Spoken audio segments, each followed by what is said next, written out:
Today we're talking with World Olympic teammate of Jeremy's, former heavyweight champion of the world, silver medalist in the Olympics at middleweight, making his comeback at 51 years old. Everybody, the one, the only, the legend, Chris Byrd. Let's do this.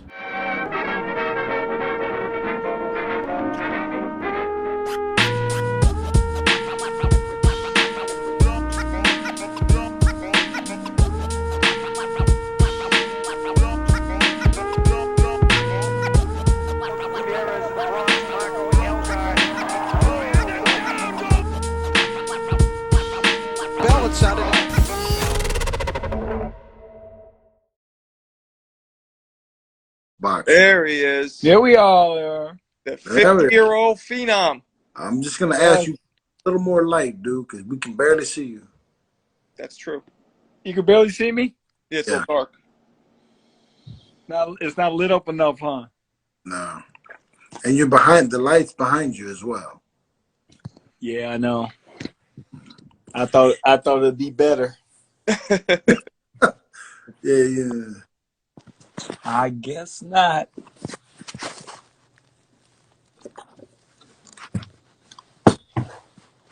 Get this out of here.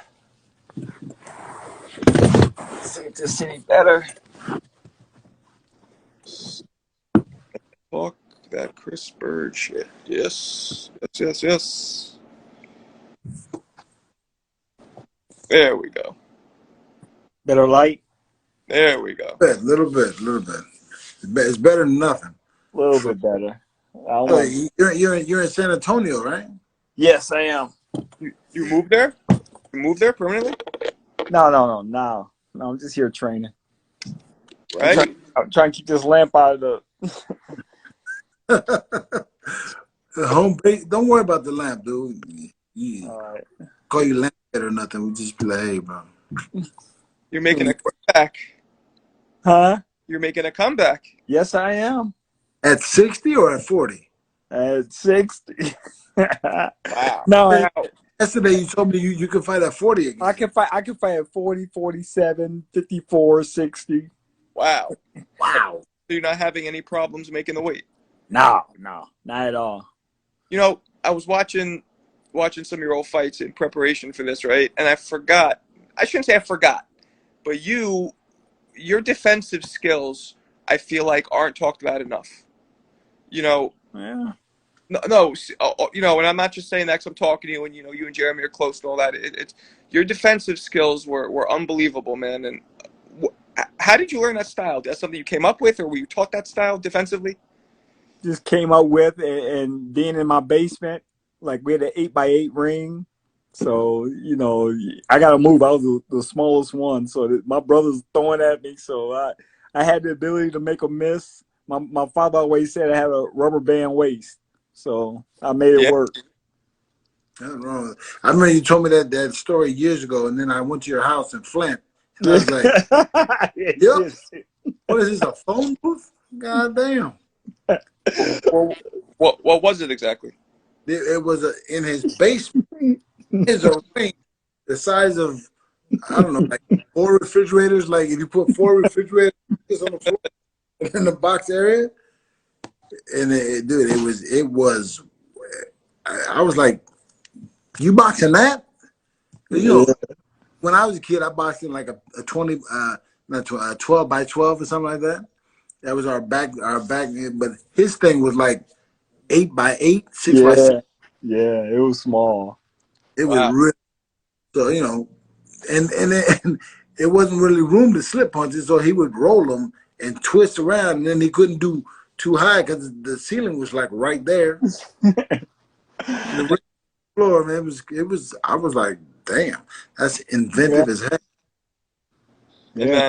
And I remember, you know, you went to heavyweight, right? If you could just refresh our memory, because you weren't unable to get real fights at middleweight, right? You were having problems. Well, I didn't get signed after the Olympics. I won a silver medal, and not one manager, not one promoter wanted me. Not one. I was so depressed. I was cutting grass with my brother. My brother Joe had a side lawn business. So I'm cutting grass with him, and I said, man, I'm going to heavyweight. It was a joke. for me, it was actually a joke because I thought I just wanted to get people attention. Right. I'm here. I'm a boxer. I won a silver medal, and nobody even noticed me. And it was a joke at first, and everybody thought it was a joke. And I just said, forget it. I'm going to fight a heavyweight. And my first heavyweight fight, I was like, okay, I'm here. I was scared to death. And to death. And I said, bump it. I'm going to fight here. And I just started fighting a heavyweight, man. Because I would have went back down. I walk around at like 193, 95. And I'm fighting, Wladimir Klitchko. He coming down from 275. I'm like, damn, these guys are big. Yeah. Jeremy knocking everybody out. You watching them in USA Tuesday Night Fight, you like, that's a heavyweight. But I would and he wasn't a heavyweight. No.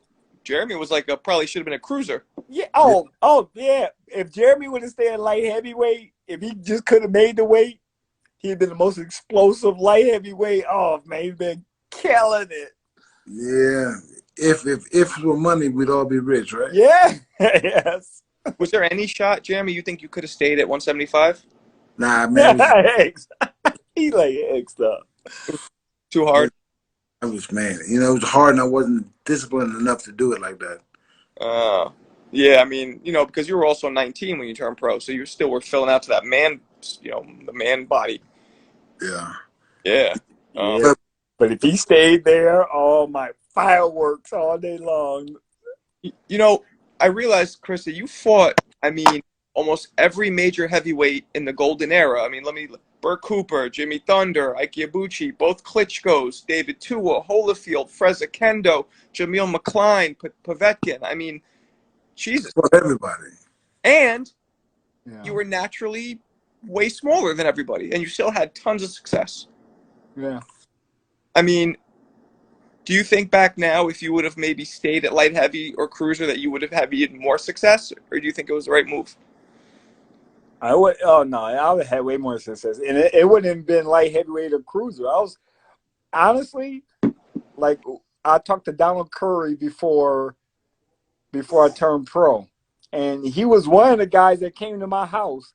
I had a few, like 2 guys come to my house, but they wasn't really serious. But he did tell me, he said, man, you're a 54-pounder. That's what you really are. And I'm thinking, Now I look at it, I'm like, I'm a 54-pounder. And that's where I had my first fight at 169. Wow. We didn't even cut weight. Me and my brother Patrick didn't even cut weight for the fight. Wow. That's how bootleg the fight was. Like, it was, we wasn't. It was in my hometown. Nobody got paid. Nobody came to the fight. My first fight, my second fight, nobody got paid. Nobody came to the fight. I'm Olympic silver medalist. And not even getting paid, no bonus. I got nothing for my medal. Zero. Why do you think that is? The way he fought is his style. Yeah. I wasn't pro. If I was Jeremy, if I won silver, I'm rich. Because they said I didn't have a pro style. He's not a pro style. He's just laying on the ropes. He make you miss. I'm like, really? So I've known Chris since I was a teenager.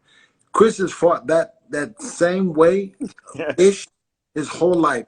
And if you want something different, it's not gonna happen. Yeah. He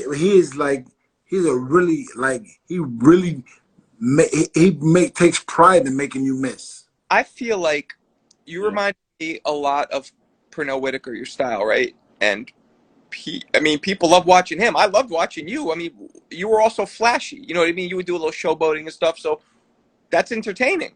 Yeah, but check this out. So I'm gonna use Jeremy always. Now he on the show and he was a heavyweight. So are you gonna watch Jeremy fight, or are you gonna watch my fight? And how they look at it at heavyweight, it's explosion. They didn't look at it. They don't want to see a Pernell Whitaker at heavyweight. And then the commentators didn't do me any justice, like especially Larry Merchant. They want knockouts, and I understand it. They want entertainment, and I used to love the way Jeremy fight. That he brought it like boxing. That just wasn't my style. I know what you mean. I get it. Knockouts are always the first thing that draws crowds. But your style and the fact that you won a silver medal Mind blowing. I don't even know where my medal is. That's how Really? bad I honestly, I don't even know where it is. I got my belts, both my belts downstairs, but I don't even know where my medal is. That's how much I care about it. I was like, I got nothing. It was the Olympics was about Oscar De La Hoya winning the gold medal, which by right, we only won 3 medals that year. He wins a gold, he became the golden boy. I won a silver. Timmy Austin won a bronze. We got forgotten about. You think about this. It's all good. Like Chris Byrd didn't win the gold medal, so that changed everything. He got the silver. You know what I mean? Like, you only win one time. You win the gold. That's it. Everything else, second place or third place. Doesn't make it. And then the way he fought was he was very slick and smooth, and at the time coming off the Tyson era and all, and nobody wanted to see that. Yep. They wanted to see people fight, and Yep. Chris' style, which is masterful, just wasn't appreciated at the time. It's probably more so now because of Mayweather. How he's doing all that slick shit. Chris can do all of that at a bigger weight. Yeah. I mean, your hands at a heavyweight were extremely fast, and and that that got people's attention.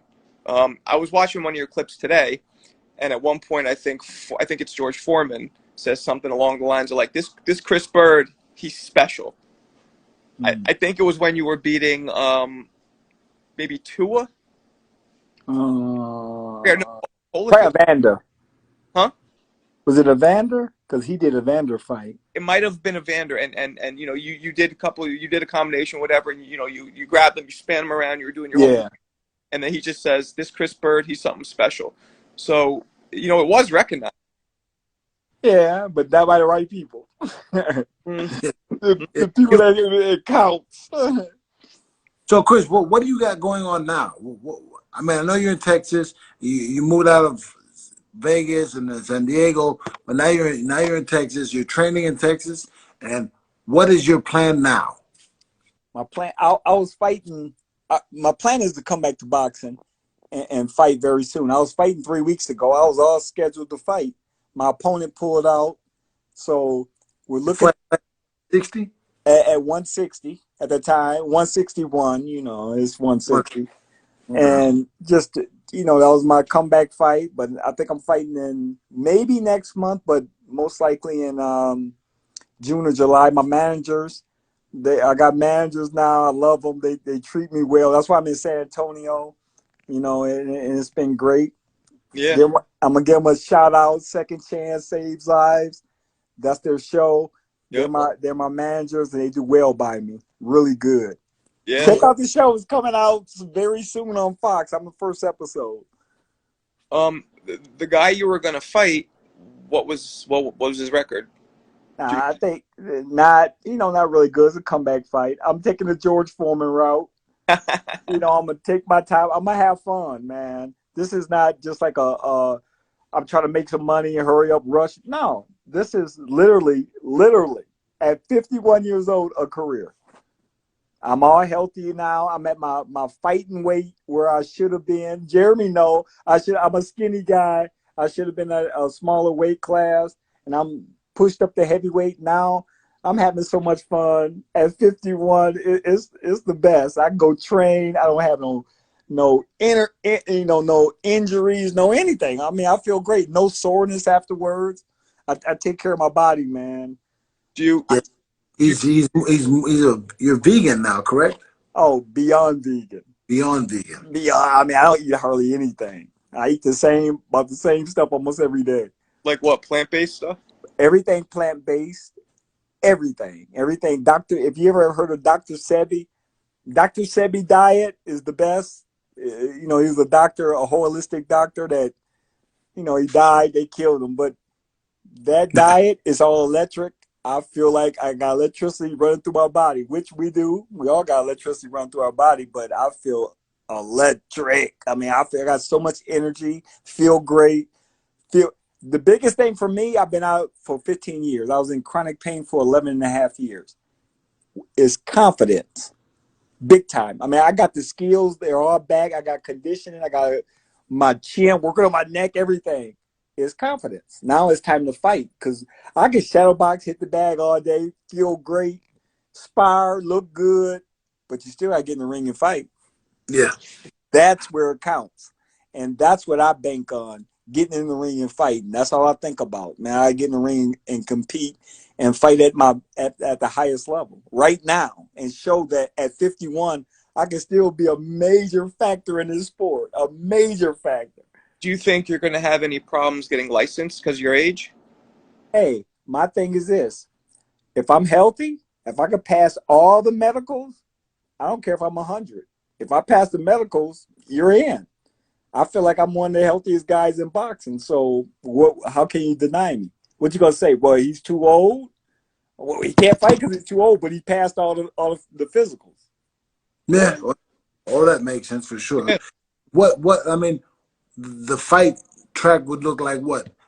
I know it's at 60 or 61.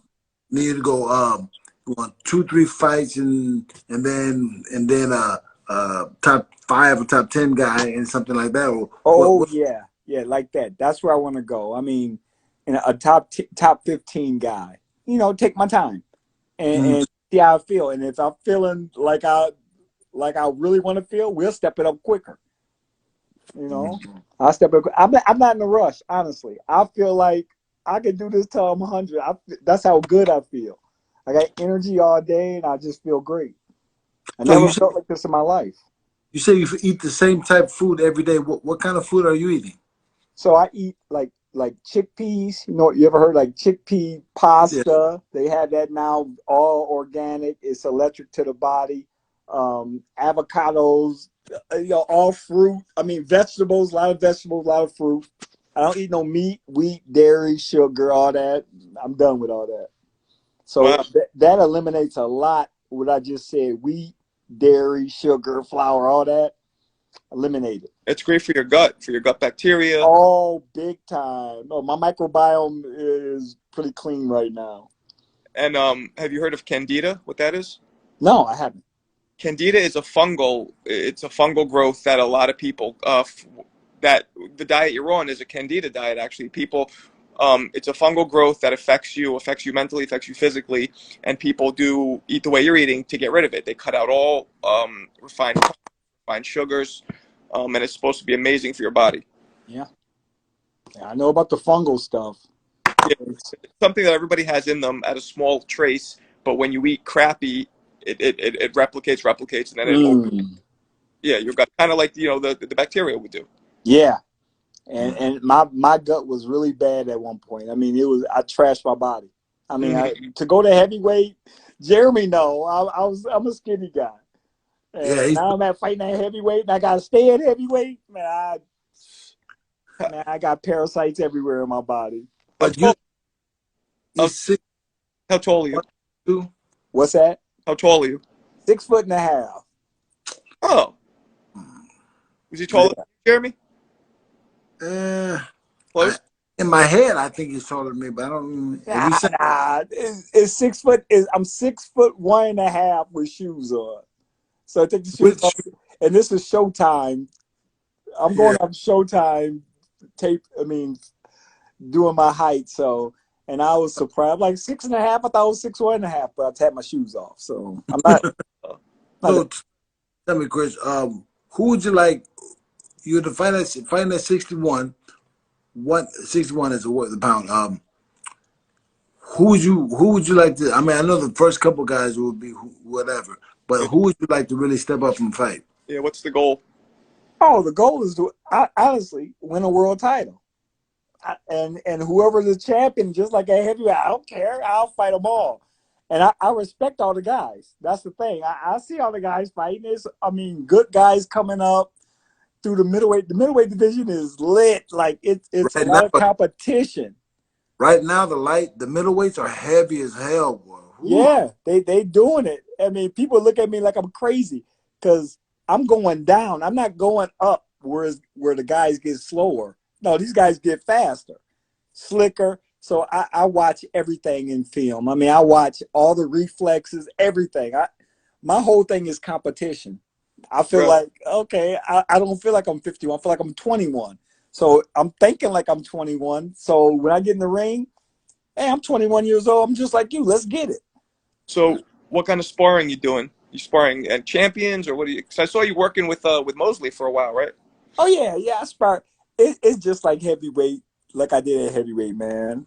I spar with my brother Joe up until I started making some money. I never had sparring partners. I always spar with cruiserweights, light.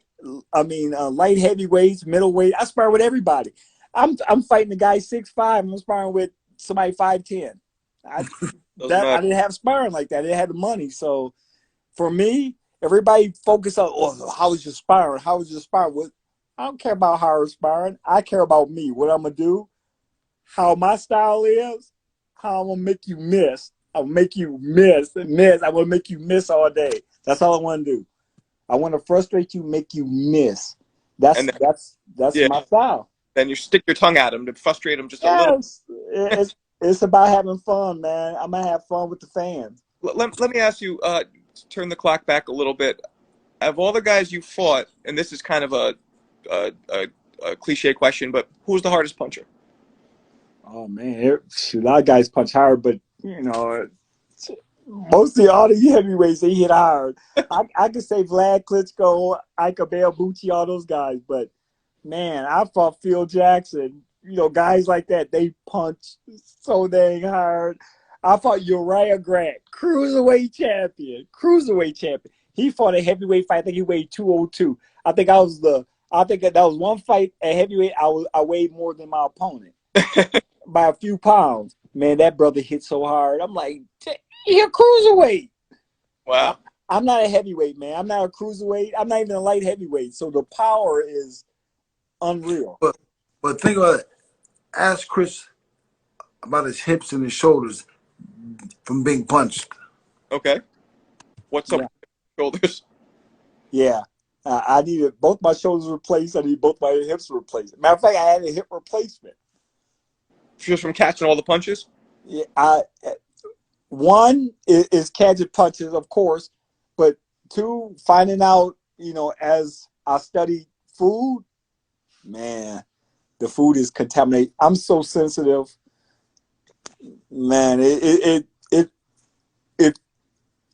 I wish some people would just stayed in a training camp, watch me in a training camp, and see how I reacted to the food I ate. I So, would every camp, I'm sick. I'm going into fights. I'm extreme fatigue, breaking out in hives. I mean, it was every fight. I'm rushed to hospital after the fight. 13 fights straight. I'm getting rushed to the hospital at pro, and nobody know it. If you watch my Jimmy Thunder fight, they rushing me out. I was a co-main event to Larry Donald and a Tim Witherspoon, the co-main event. And it was such a good fight because they said I was boring and I stopped Jimmy Thunder. They wanted to do an on-air interview during Larry Donald and Tim Witherspoon fight, but they rushed me to the hospital. I fell out in the locker room. And that was the first time where it got real serious. I didn't know what was wrong. I knew I had some problems, but I didn't know it was like that. Man, I thought I was gonna die. what was causing you to pass out? Extreme fatigue. Extreme. Like my son has it. He played basketball, and man, he'd run down the court, come back, and he would be dead tired. And afterwards, I said, man, I think you got what I got. You're allergic to wheat, dairy, sugar, all this stuff. And sure enough, when he cut all that stuff out, he played a lot better in basketball. But he didn't believe that I could fight feeling like that, how he felt. I said, man, when you desperate, you gotta do what you gotta do. And it was all the food you were eating, you're Yeah, saying. yeah, I changed everything. So were you eating like crap, like junk food? I had to keep my weight up. It was junk. I mean, I would eat McDonald's, all this, the week of the fight, the day of the fight, not the day of the fight, the day before the fight for the weigh-in. Because I had a problem with weighing in small. For me, it was like, I can't do that. I can't weigh in at 203 pounds, man. They're going to write bad about me. I'm not a heavyweight. Just all this stuff. And I always felt like that. But honestly, I should just came in at 201 pounds every fight. I should just came at 201. Forget it, and fight like that because I would have been healthier, felt better. I still would have been a little heavier, but I would have felt way better. Yeah. You think that the heavyweight division should be divided in two, heavyweight and super heavyweights, as like they do in amateurs? They're talking about that bridge weight. Yeah, they got a bridger weight. Yeah, I mean, I think it'll work because now it's from 201 to 225, and then you got all the big guys fighting each other. I love fighting the big guys, but it's a hard task, man. After a while, it's like it's too hard. Like fighting a Wladimir Klitchko, that's hard for me. I'm a smart. It's hard, but especially hard for you because your size. A bridge weight though is 200 to 225, I think. Yeah, 201 to 225. I think it needs a better name because that just sounds weird. Yeah, it does. I don't know who brought that up. Who would say? They're bridging the gap. That's why they call it, I think. But it should. Hey, I'm the bridgeweight champion of the world. It was a little weird. Yeah. Yeah. I walked over the bridge right, and then what happened was, man, you bridge my ass. I mean, they changed that to like, because like in amateurs they got heavy and then they got super heavy. Super heavy, yeah. But why not? I'm the super heavyweight champion of the world. It sounds so good. Yeah. I think I think you're going to be able to take you took a great punch as a heavyweight, right? Against these guys who are just naturally way bigger. So at this weight, right, your chin must be even like cast iron. Well, yeah, it should be. Hey, it's boxing, man. Hey, stuff happens. I'm gonna say my chin is real good. Like I'm not getting buzzed. I'm not getting knocked down or nothing. So it's good. But I'm ready to just go get it, man. I feel like I'm gonna bring heavyweight to middleweight. I could be the thug now and not be scared. What in when you're fighting these guys that are back at 60, even though you're at 60, you feel like what do you feel like when you're moving around with them? Does it feel like this like you're in there with little babies or something, or like somebody you can push around, or any of them giving you like anything you have you? I'm sure they're not doing things you haven't seen, but yeah, like looks and feels that you haven't seen. I think is more what I'm talking about. Yeah. Oh, of course. Look, I haven't fought, in 15 years, one. Two, I was in chronic pain for 11 and a half years. Wow. I forgot how to box. Honestly, when I came back, sucked real bad. I mean, a lot of people would have gave up. They'd be like, I'm not doing this. This is crazy. Yeah. Because I thought I had it, I thought I'll be back. I'm going to come back. I'm good. And I'm at a lighter weight class. I'm straight. Shoot, these guys are fast. I feel the punches. They punch hard. Man, I forgot about boxing. I just forgot everything. Literally, when I first started, it was, like I said, it was pitiful. I didn't know the jabbing. I couldn't create, distance, nothing. It was just different. And now I'm sparring against smaller guys that are quicker throwing. I'm not used to a 4-punch combination. Okay. Most heavyweights don't do that. Right. It's a power game. So now it's more punches coming at me to where it makes me feel good because now you're throwing. How many times can I make you miss? That's my whole thing is shutdown time. I'm trying to shut you down. So you keep throwing. I want you to throw. But it is a little harder because they come a little faster. Got some power on it, so I gotta stay alert the whole time. Now, what about the other end of that, which is, are they moving away from your punches better? Is their defense? Are they quicker? Oh, I noticed that big time. That's the reflex part. I see these guys moving. I spar with, young guys like 19, 22. I'm like, oh snap! And it's the challenge. Can I keep up? Can I see as they moving? Can I keep up? So I challenge myself every time I get in the ring. I have to, because I'm the old guy now. I'm your grandfather. I'm in the ring. I'm the granddaddy. But Wait, I'm your grandma, still, what's that? grandfather? Yeah, I got 4 grandkids. Yeah, Wow. yeah, too. How Yeah, many you got? me. I got 3, You got a lot of them. 6, 9. I probably got 11. Do Oh you?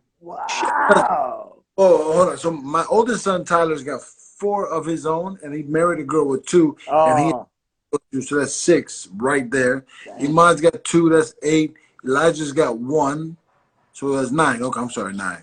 And you got 9? Hmm. Wow. And you 2 years younger than me. I know, right? I'm only Yeah. 4 years younger than Jeremy, and my kids are 8 and 5. My kids are young. Well, yeah. Well, you So ain't black. if We um, start. if you So, could, Chris, I'm sorry, Chris. So, how many fights do you think it would take for you to get into a contention? If everything goes the way you'd like it to go. Probably, you know how boxing is. It could be 2, 3, 4 fights, but I just want to take my time. I'll say 4 or 5 fights, get into like a top 15, and then just keep working my way there. I'm not in a rush.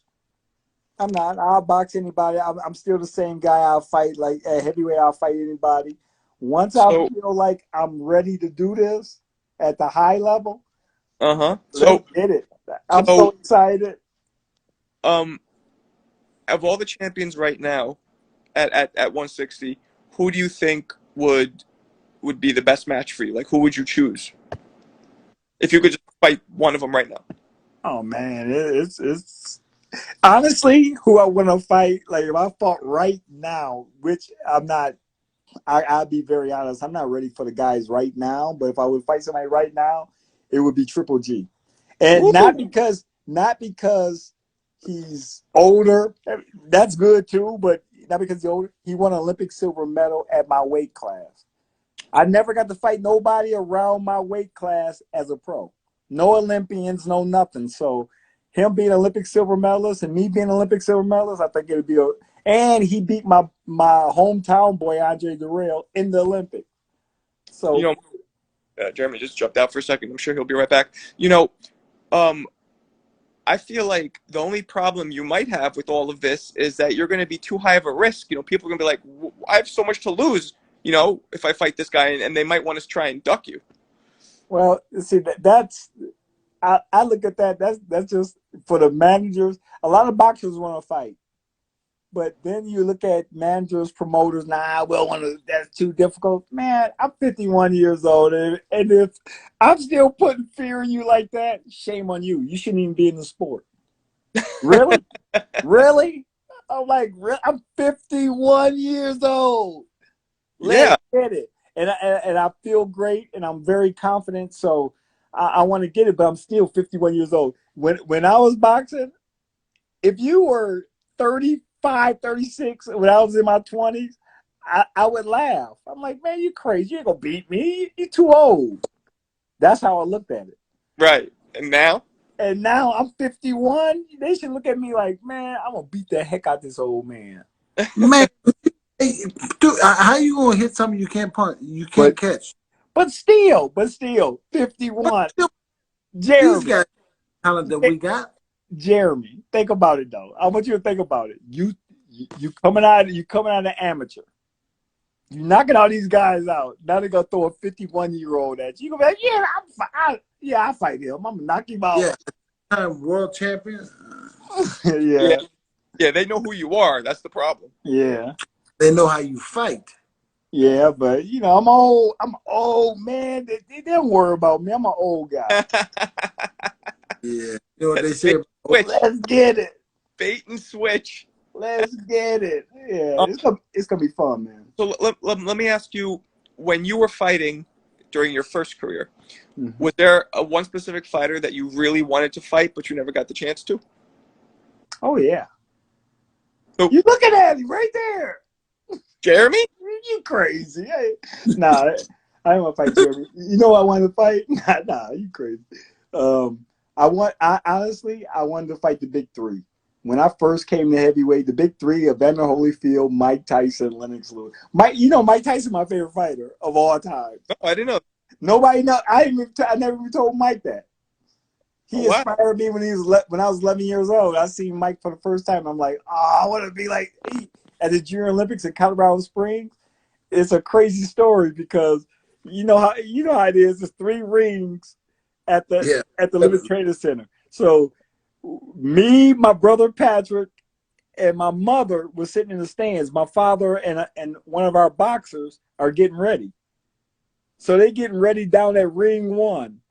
Everybody moved down to ring 1. I mean, the whole crowd for this one guy. I'm like, I'm a young guy, and it was Mike Tyson because the year before that he knocked everybody out. So our guy was the first guy to go 2 rounds with Mike Tyson. He went to the second round. He was a hero at the Junior Olympics. His name is Jonathan Littles. His brother was Tim Littles, who was #1 contender in pro. And he went 2 rounds with him, and I was like, that's Mike Tyson, man. Look how big. I didn't know who he was. I was just infatuated with him. I'm like, man, I followed. From that point on, he was 15. When he was 16, 17, turned pro at 18. I followed everything. Know who he fought, remembered everything. So for the viewers who don't know, wasn't Jeremy just like that in the amateurs? When he would fight, everybody would go and watch him? Man, oh my goodness. For the viewers, Jeremy, to me, I followed amateur boxing for a long time. You know, the most explosive light heavyweight, Jeremy was that dude. He was that dude. I wish a lot of people would have seen him just box, even in pro. I mean, undersized, knocking guys out. Jeremy had boxing skills. Never wanted to box, though. Never wanted to box, but he had boxing skills with the power he had. Explosive. I don't know if you know this, Chris, but Jeremy holds the record for the 2nd fastest knockout in pro boxing history. Yes. All weight classes, not just his weight. Yes. Any weight. 8 seconds. Was that Arthur Weathers? Yes. Yeah. Yep. Yeah. Chris is a boxing. I know, man. Yeah. Okay, so let's do this, Chris. Do you know who holds the fastest knockout ever? Yep. Jimmy Thunder. Yep. He did it in my hometown. To that guy Grimsley or something? Yep, Crawford Grimsley. He hit that dude so effing hard. It was ridiculous. Never seen the punch coming. Did Jimmy Thunder hit hard, Chris? Yeah, he can punch hard, but it's about skills and punching, and landing. That's what made Jeremy so dangerous. That amateur pedigree was I'm just telling you, he was the junk in amateur. The SHI guy. I don't even want to say. He was that guy. Honestly. So I was told, Ron Sims. Remember Ron Sims? Yeah, I fought Ron Sims twice. So Ron told me to ask this specifically. He wants you to tell the story about what Jeremy did. And I know this is about interviewing you, Chris, but real quick, what Jeremy did in that mall that time that he knocked out those guys.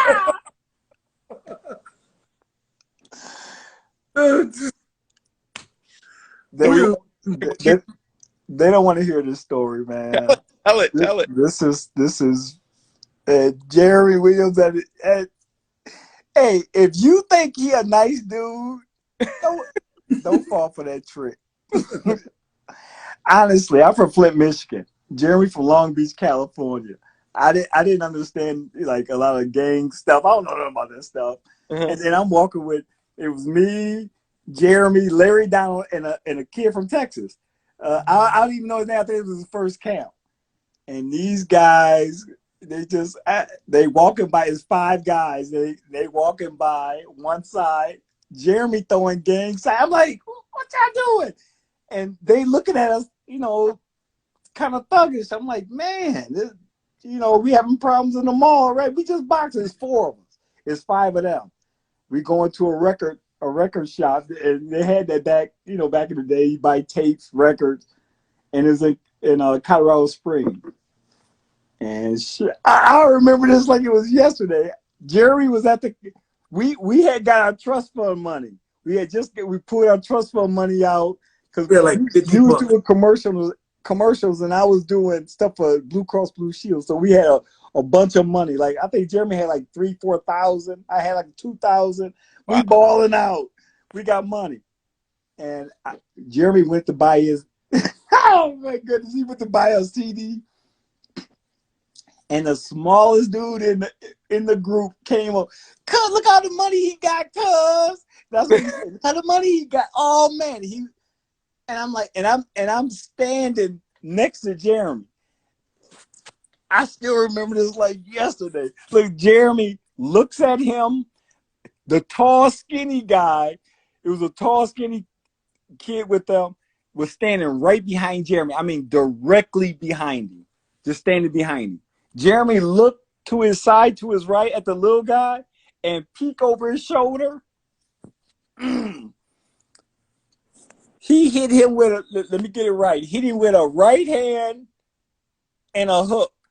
I mean, when he hit him, he just turned around, boom, boom. And man, the teller was screaming behind the counter. She's screaming. He chased the guy. He chased the kid that said, hey, cuz, got the money. He chased. He was ready to hit him. He was by a window. If Jeremy would have hit him, he would have knocked him right through the window. But before all that, Jeremy hit that kid that he hit. He fell into all the tapes. He gets up, and I'm like, don't get up. Jeremy hit him with a hook in the right hand, and when he hit the ground, I don't even want to say what happened next. Oh, my God. What happened? Jeremy kicked his face in so bad. His face. Jesus. I didn't know. I never seen. Wow. Jeremy, From that point, I'm like this. What kind of man is this? Don't let the niceness of Jeremy Williams, how he looking all innocent. That brother right there, many times, I've been in many camps with Jeremy, and that's my bodyguard. Look, he the youngest. In 1989, he was 16 years old. He won the U.S. Championship. At 16, the U.S. Championship, that's a grown man tournament. He's 16 at training camp. Everybody's scared of him. Think about that. He's only 16 years old. It's grown men. He couldn't even spar with most light heavyweights in his weight class because he'll brutalize him. Because I can talk about Jeremy. That was my boy. I mean, that's my brother, and I admire Jeremy big time the whole time. I always thought he was a stud. He could punch. He could fight. He a nice looking dude. He could mac the honeys. Oh, now his head's gonna get big. Fuck. That's my dude. That's my guy, man. Jeremy, my brother, man. Didn't we spar once? I was about to ask. We sparred one time. I couldn't hit him with shit. Look, and he wasn't gonna hit me. I was scared. Look, Pat Nappy was the head coach over all the coaches, and he had to ask me, "Hey, you want to spar with Jerry?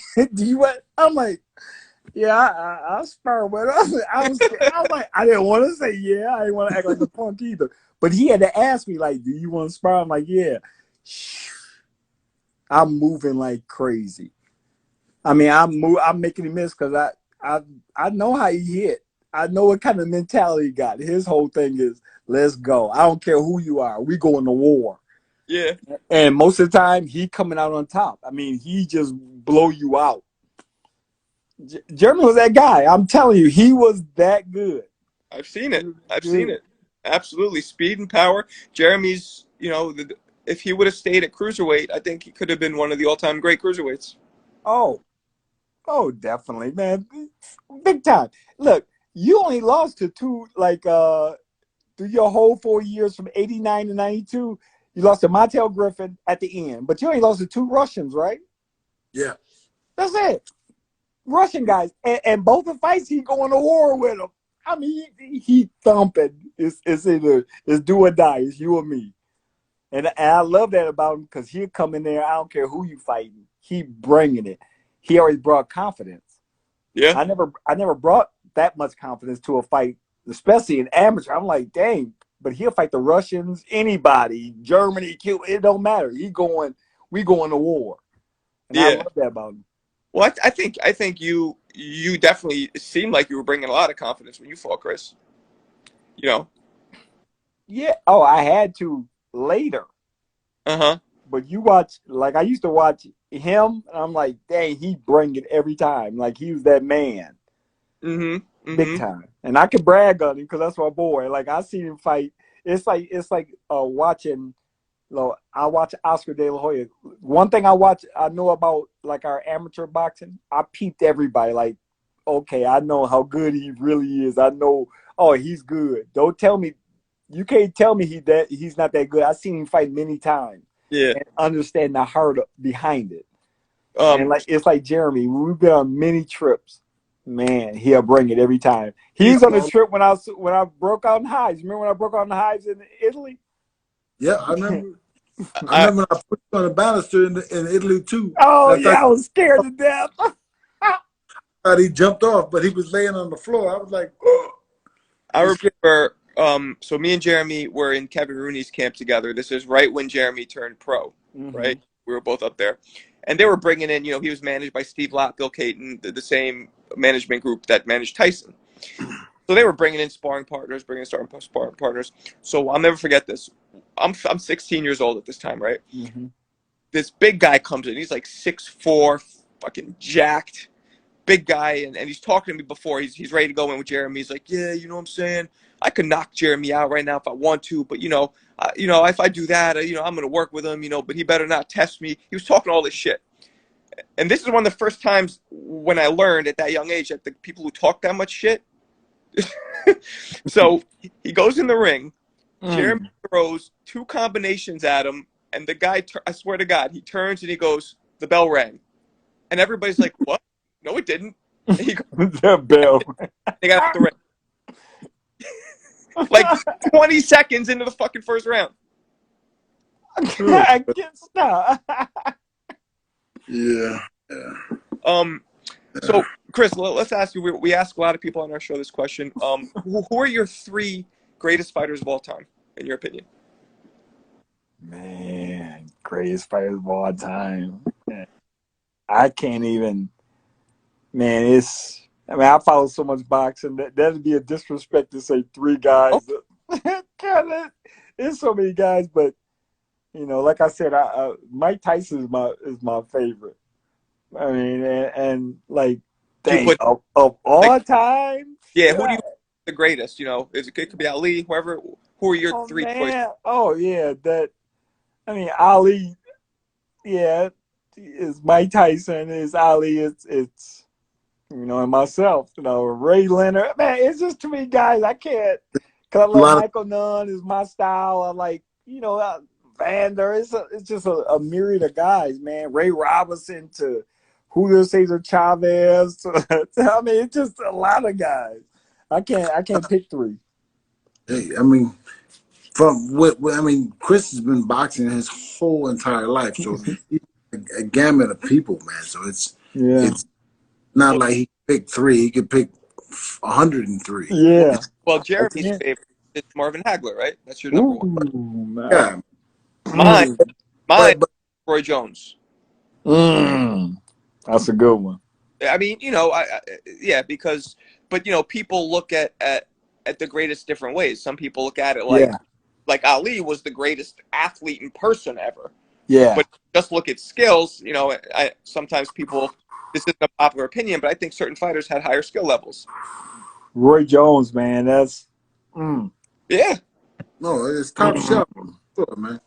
But it's top shelf. You can put a lot of people on that shelf. Yeah, right? It's just so many guys because so many guys are so good in different ways to me. Like I'm sorry, but last day we had Robert Garcia. Yeah, and he's Salvador Sanchez. Yeah, Orlando Gonzalez. And Orlando Gonzalez, like 2 phenomenal fighters, man. It's just there's so many guys. Let's shift it to present day. Who are your top 3 guys right now who are currently fighting, in your opinion? Man, that's a hard one too because you're going through these weight classes and you seeing, man, like you look at the lightweight division and you like, man, they loaded. You look at the welterweight division, look at all these guys. Look at these guys at middleweight. Look at these guys that have, is too many guys. I like, I like Tyson Fury. I like him a lot. One thing about Tyson, he's 6'9", so he does have a height advantage, but he's smart as far as using his boxing skills. Not the most talented guy ever, but smart. And I like a guy using his mind as opposed, just to have raw power or just some kind of, good boxing skills. No, you use your mind through this thing. He just uses his mind to outpick and outmaneuver a lot of heavyweights. But picture of the two of you guys when you fought had to deal with a 6'9" dude. Yeah. Me was hell, man. Whew. I mean, you fought Akinwande was about 6'7", right? 6'9". I don't know if he wasn't. He was 6. He was 6. Yeah, he was tall. He was 6'6". And then the tallest you got the Klitschkos, right? They're about 6'6". 6'7", 6'8". Jesus Christ. 6'7" and 6'8", easy. They tall. I mean, they big and tall. Monuments. The brothers can punch and good boxing skills. But it's a lot of big guys. It's like I fought Jamil McClain 270, and I looked at Jamil. I sparred with him. I sparred with Jamil. The fight I fought Andrew Galata. I sparred with Jamil in New York City. With Jamil for Andrew Galata. I sparred with him just one time. Man, okay. we went at it. I mean, we went at it, and it was great. Next fight, I'm fighting him. And the thing about it, no 16-ounce gloves. See, the sparring, we could talk about sparring all day. He got whooped in sparring. It matters some. But when you put those little small gloves on, you get in that ring, things change. Big time. I'm getting in front of Jamil. He looking at me like this. Now he looks up to me. Come on, little man. Telling me, come on. I'm like, dang, he's trying to punk me. I mean, he was big, fast, athletic, strong as like 270. I weigh 214 with full stomach, clothes on, everything. Man, but I'm thinking my boxing skills gonna do whatever. No, it don't work like that. I mean, you did that fight though. Huh? You did that when you fought him though. Your boxing skills ended up prevailing. Yeah, but he started getting tired. He knocked me down in the second round. He gave me a harder fight than I thought I would ever have. I'm thinking because of punching power. Because in sparring, 16-ounce, I'm getting away with it. With a headgear on, yeah, it's great. You get the little gloves on, get Jeremy in front of you. Now it's all about knockouts. I mean, it's a power game. And my thing was I was the one that was hunted. I was always the one getting hunted. I was never the hunter. And I'm getting hunted and I got to hide, sneak, and shoot my shots, and get away. So have you ever sparred Layman, your cousin? No, I never sparred Layman. No, I'm glad too. I hate sparring them hard-hitting dudes, man. Yeah, I mean, you were talking about Jamil. Jamil too started boxing real late in life. You know what I mean? Yeah. Yep. Out of prison. Came out of prison, started boxing. But when you 6'6", 270 pounds, it got a little bit. We interviewed him, and he said that when he got out of prison, he was even more. He was almost 300. Yeah, 295. He was a big, humongous guy. Because me and Jamil, really good friends. Matter of fact, when we fought, his wife and my wife was sitting next to each other, holding hands. That's right. I remember that. That must have been tough. Yeah. Yeah, we were very close. What was it you fought that you truly didn't like? What's that? Was there anybody you fought that you really didn't like them? Where it was personal? Nah. No? Nobody. I don't make nothing personal, man. I don't care about that stuff. Because we're all cool after boxing. Why I'm gonna be mad at you and hate you and go, no, hey, it's crazy in boxing. You can talk all the trash in the world, ready to fight each other. As soon as the fight over, what they do? Hug each other. Yeah. Well, really? That's respect for 12 rounds. Now you back mad at him again. I'm talking trash. No, but you're gonna hug each other. It's major respect. It's a grueling sport, man. It's a lot of fun, but it's grueling at times. And and we make it what we make it. Like they say, it's so dangerous, and I look at it as dangerous, but I don't, like, because of my defensive skills and the Yeah. way I live my life now. Like, I'm very healthy. I understand the human body. I understand what control it. Right now, I have a cannabis expert that's her name is Tammy Thomas. She does everything as far as help healing people now, and especially coming to the boxing world and try to heal a lot of people and teach them, hey, you can prolong your career if you do it this way and this Yeah. way. Didn't you say something about like suppositories? Can't like. Oh yeah, cannabis suppositories are huge. I You remember got, you told us about it. yeah, it's big. Heals the body, man. We just try to get people healed, love people, man. And a lot of people are struggling. I went through 11 and a half years of chronic pain. I know how that feel. You suicidal. I want to cut my foot off. Then I wanted to cut my leg off because I was in so much pain. I was like, cut it off at the leg. I was in so much pain. But then I got out of the pain. Do you But think your microbiome had something to do with it because it was all fucked up? oh, it was very messed up. Mm-hmm. They scanned my stomach now. They said, man, we never seen a stomach this clean in a while. I was like, it's been good, but it was so contaminated, so bad. So I got it all healthy, got everything back, and I just want everybody to feel like I feel. I'm excited. I got a lot of energy. I feel happy, and I'm 51 years old, and I just want, people. I love people, man, and I see people struggling with pain, with all kind of diseases and being sick. It's a way out of that. Right. You don't got to be on prescription drugs. I almost got arrested downtown Los Angeles. Lost my mind in 2011. Literally Something lost about it. snapped at somebody, right? I think you told us the story. Yeah, I almost jumped on my son and my nephew, but I was taking prescription drugs. I didn't know I was allergic to it. Wow. I was taking Lyrica at the time, and it was making me crazy, having these crazy dreams. I was going crazy. And then Wow. I got off all the pain medicine and took the pain for 5 years, 4.5 years straight. I was in denial. And I finally broke in 2017. I had a major suicidal, crazy, everybody trying to stop me in the house, and I'm Wow. out walking the street at late at night. They had to come find me. I'm just going crazy. I was thinking about jumping in the ocean because I lived close to the ocean at the time. And I'm like, I'm ending my life, man. This is too much. And Think it all and had. You think it mostly had to do with what you're putting in your body and how your biome was all fucked up and everything? I know it was. I'm I Jeremy. wasn't doing nothing else. That's what I'm going through too. I recently had I took antibiotics for about 6 weeks, and Don't it do it. destroyed my entire. Don't do it. It's too late. I didn't know. God. After I did that, I went into panic. I mean, I've never had any mental health issues, and I freaked the fuck out, like really bad. And now I'm eating that diet I told you, the Candida diet, no sugars, no, and I'm feeling such a difference. So what you're saying is absolutely true. Man. It's absolutely true that what we eat, people don't realize that the gut is the second brain, or really the first brain.